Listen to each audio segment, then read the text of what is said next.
Hey everyone, today's devotion will be speaking on, the passage is entitled Jesus Heals Many. Last week we touched on in our sermon where Jesus went into a synagogue and he taught in the synagogue for the first time. Now bear in mind, everyone that he taught in the synagogue had gone through a very religious experience. All they would ever hear every week in and out from the rabbis and the scribes was the law. They would only ever be taught the law and religion. Do this, do that, don't do this, don't do that. So it was hard for them.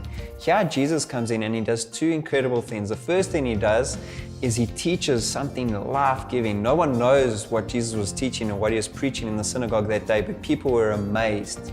The second thing, he drives out an impure spirit. This man comes in, he's possessed by an evil spirit, and he cures him from this evil spirit, which is also incredible. So not only does he get to preach about who he is, he gets to demonstrate who he is and establish his messianic identity.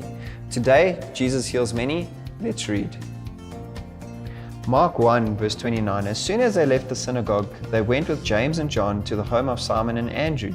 Simon's mother-in-law was in bed with a fever, and they immediately told Jesus about her. So he went to her, took her hand, and helped her up. The fever left her, and she began to wait on them. That evening after sunset, the people brought to Jesus all who were ill and demon-possessed.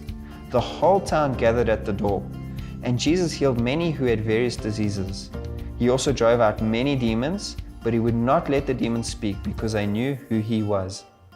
We just read that Jesus just finished his ministry in the synagogue. He preached this incredible sermon. People were amazed and they left the synagogue making him famous. He drove out this impure spirit, and immediately after this he goes and he heals Peter's mother-in-law because she was sick.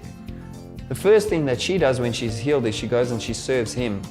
I'd like you to look at the correlation here. Jesus was serving non-stop, and the first thing that somebody gets to do after he heals her is she gets to wait on him and serve him, which is beautiful. Not long after that, in fact, the Bible tells us after sunset, many people came to Jesus, and I believe not only did he heal them from their sickness, he must have preached a bit of the word, and he also drove out many other impure spirits. Notice that the demons didn't say anything to Jesus because his power, I think he must have been radiant in glory and power during this time. Well, what does this mean for us? I'd like to keep it super relevant, super practical.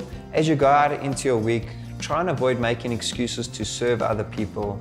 Look at Jesus. He served wholeheartedly regardless of everything.